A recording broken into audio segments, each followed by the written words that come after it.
to how to study the sacrificial system of Christianity, Genesis to Revelation. And many of you are probably wondering, what is the purpose of a webinar, especially for those who are new to the training. First, we're going to provide training for Logos. We want you to get more out of your software, and that's what this training is going to do. But we're going to take it further. We're going to provide training so you can study the topic for yourself. We're going to provide biblical insights related to the topic as we go along, and there's going to be some exciting ones tonight for sure. And we're going to provide you materials so you can equip yourself and others. Now, that material that I'm referring to is the personal book. When you purchase the Logos training webinars, you get a fully formatted personal book with a table of contents, with links to not only resources, but also to features within the program. So we have special searches that you can run. We have collections that you can copy and paste and create. There's just so much in here. And so this makes a great complement, not only to study with, but to make the webinar that much more valuable. And this becomes a great way for you to get more out of your Logos Bible software program. So we're glad to do that. Now, what are tonight's topics? Well, we're in the introduction right now. Our next one will be recommended resources. We're going to talk about the time periods that are in the Bible for the various sacrificial periods, if I could describe it that way. And we're going to talk about the types of sacrifices. We're going to talk about special events like the major Jewish feasts and festivals, other key passages, other key terms and ideas, topology. We'll briefly touch on how you can discover false sacrificial systems and why Christianity is unique. And then just kind of a last way to end it on some additional contrasts. Okay, so let's jump in to the beginning of so let's show you how to find some dictionaries in your own library right now that deal with this topic. So let's go to the top left menu and click on the search button, which is the magnifying glass. And here's a real easy search that you can do right now to discover what books in your library talk about this topic. So we're going to type in a special phrase called large text. And for those of you who've been attending my webinars, you know this is a favorite way of mine for searching. And that is large text, and then we're going to type in the word sacrifice. Now, what does it do, this large text ? The first thing it's going to do is it's going to search only the headings and titles of articles. That's really important because we don't want some article that makes a passing reference to the word sacrifice. No, instead what we want is that whole article to come back that's on the topic of sacrifice. So by inserting large text : sacrifice, we're going to get back articles that are just about sacrifice. And we'll see that in a moment. But when you get back your search results, let me minimize mine here, you should get back 2 to 3 sections. I have a My Book section because I've created personal books, so that's why that's there. But you should have at least 2 sections, the topic and the library results. Let's expand the topic section. Now, as you can see, Logos has given us some additional searches to run, and that's good. But the most important part I want to point out is what is below, the Look It Up section. Here is where all your dictionaries are discussing the topic of sacrifice. Look at this. We have offerings and sacrifices. We have sacrifice and sacrificial offerings. You can see, look at this, idol sacrifices, animals in worship, etc. So your dictionaries are coming back. Okay, so that takes care of the resources. Now, first thing we're going to do is part 3 here is the time periods. This is absolutely critical that you get this concept down because this will make studying a whole lot easier. So let's go ahead and create a note that we can use to help organize the information as we study this immense topic, the sacrificial system. Now, I've already created a note ahead of time, so I'm going to click on it so you can see it. Now, I recommend you title it Sacrificial System. Helps to spell it correctly, so there we go. And what you want to do is identify the major time periods. So what I did is I identified Adam basically to Jacob, Israel. Then Moses to Christ. Then Christ to the church, okay, the church age basically, the tribulation, the millennial kingdom, and the eternal state. Now, I've added some titles to make it kind of a little more fun. The seeds of the sacrificial system are clearly being planted from Adam to Israel. The shadows of the sacrificial system become apparent as we watch the law be cited and we see the law being codified and the sacrificial system being played out. Then Christ comes, and we see now the shadows have become substance, and we see what all those things were pointing to. Then the tribulation, believe it or not, we're going to see the sacrifices start and stop. Then in the millennial kingdom, the 1,000-year reign of Christ, we're going to see the system return, which may be shocking to some of you. And if you want to learn more about the millennial kingdom, I've done a webinar on that, and I highly recommend you get it. It will blow your mind if you've never studied the millennial kingdom. So let me go ahead and just type in millennial. So M-I-L-L-E-N-N-I-A-L. It's more hard to spell the millennial than it is to study it.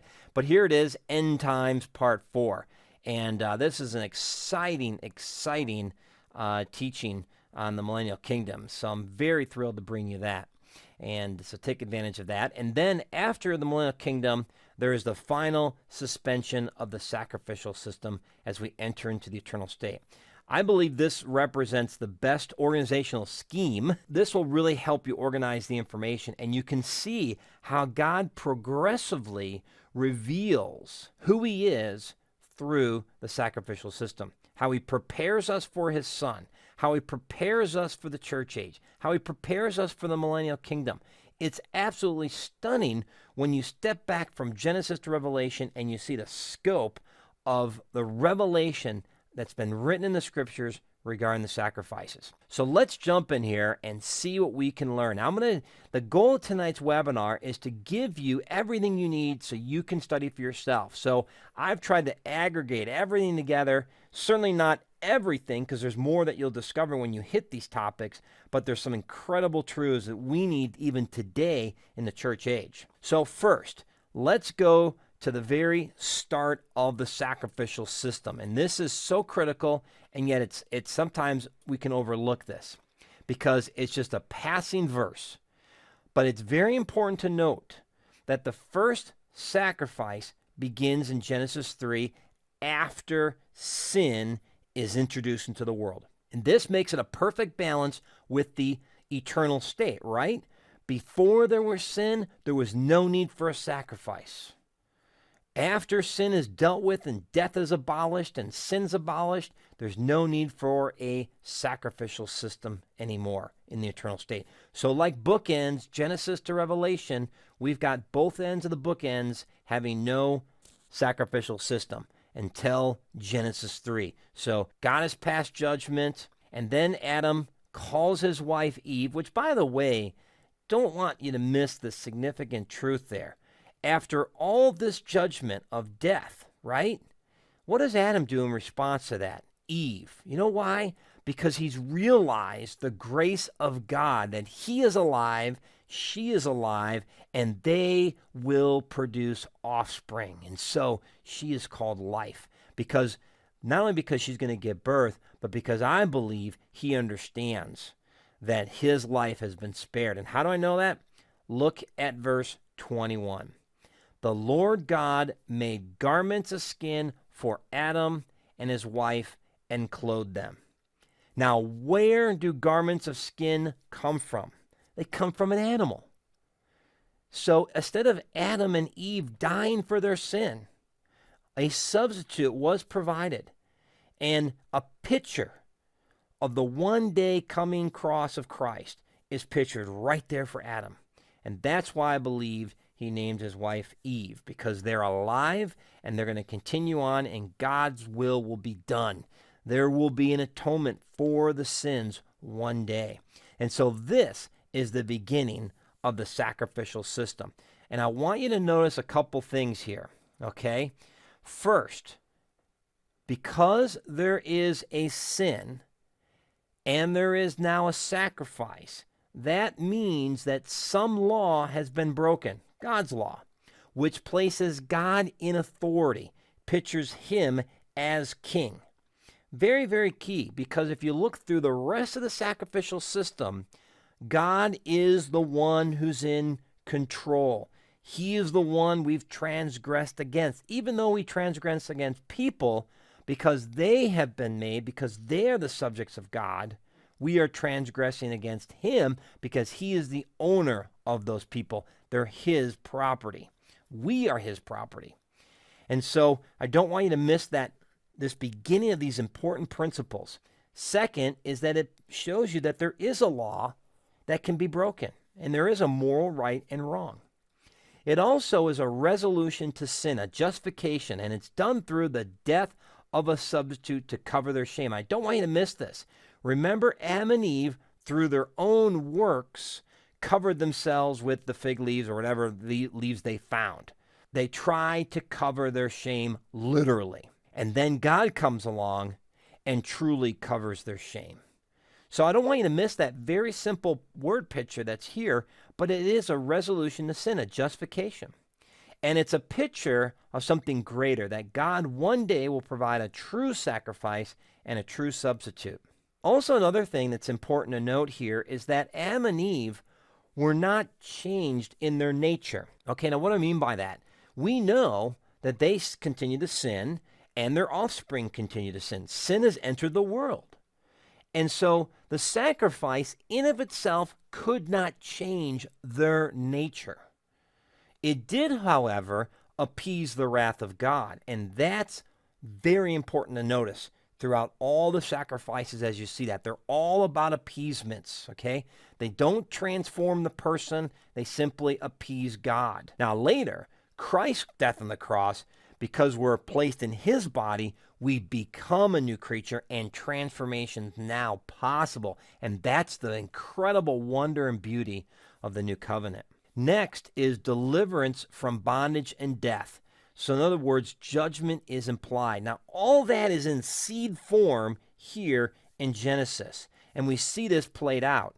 Now, when we get to the next sacrifice, Cain and Abel, Genesis chapter 4, right after that, we have a picture of the next set of sacrifices. Very fascinating that there are two types. Cain gives a bloodless offering in Genesis 4:3. Okay, he says, "So it came about in the course of time that Cain brought an offering to the Lord of the fruit of the ground.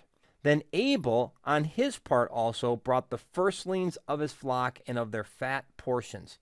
And the Lord had regard for Abel and his offering." Now there's a big debate on why the Lord accepted Abel's and not Cain's.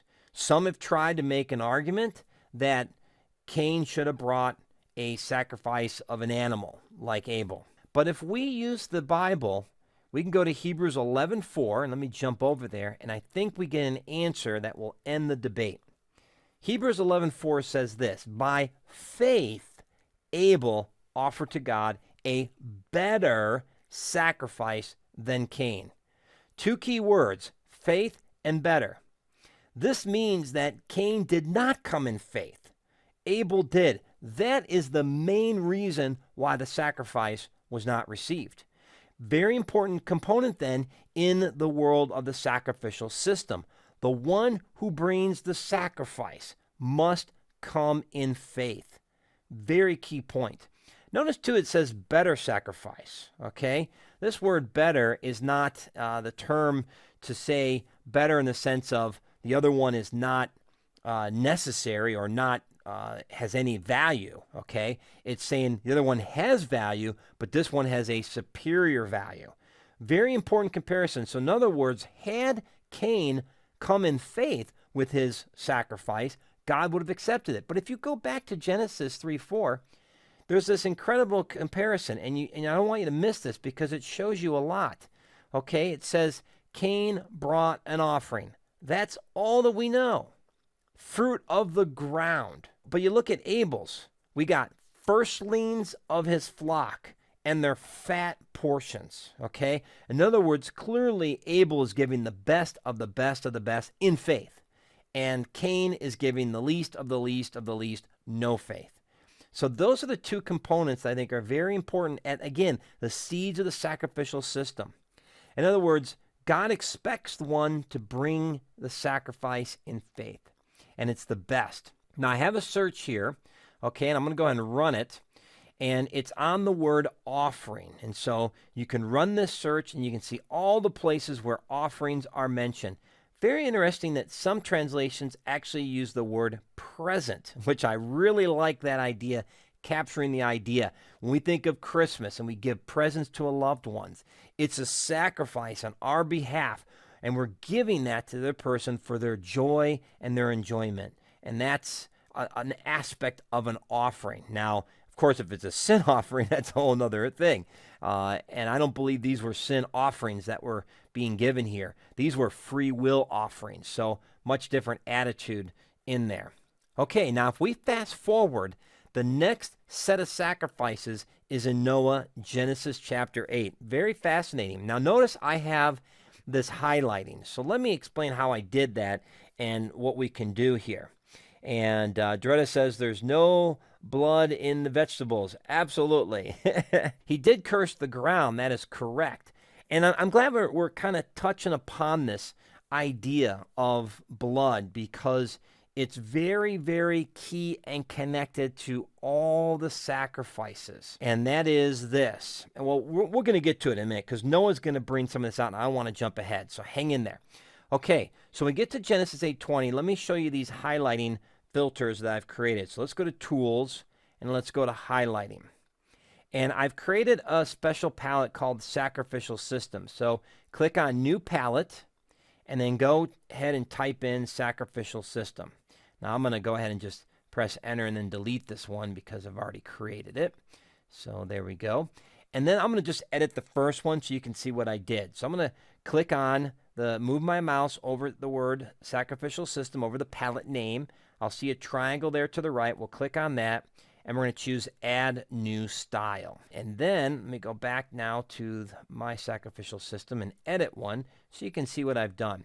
So at the top, I labeled it Burnt Offering. And then for image, what I did is I actually took one image from Logos, and I used a Photoshop to kind of shrink the image and get what I want. I have a little picture of a burnt offering box there, okay? But then, how did I get that text above it? So I'm going to click on Label Text. I'm going to scroll down, and you'll see we've got text before, text after, text above. So I typed in the word burnt to represent the burnt offering category, and then I checked the box capsule. Then I clicked on this little box with the line through it, and I chose brown. I decided to go with brown because everything's getting burnt, and so I wanted to use that. And I didn't want to use black because that matched the text too much. So that's why we're using the brown. And so I just click Save, and now I've got a variety. So I did this for burnt offering, grain offering, guilt offering, general offering, where it's not defined. I can't tell what it is. Peace offering, sin offering. There's more, but I wanted to give you some ideas as well. Okay, so that's how you can use the tagging system. So as you're reading, you can just be selecting the text and say, oh, that's a burnt offering, that's a burnt offering. And that'll make it much more visible to you. Now, what's fascinating about Noah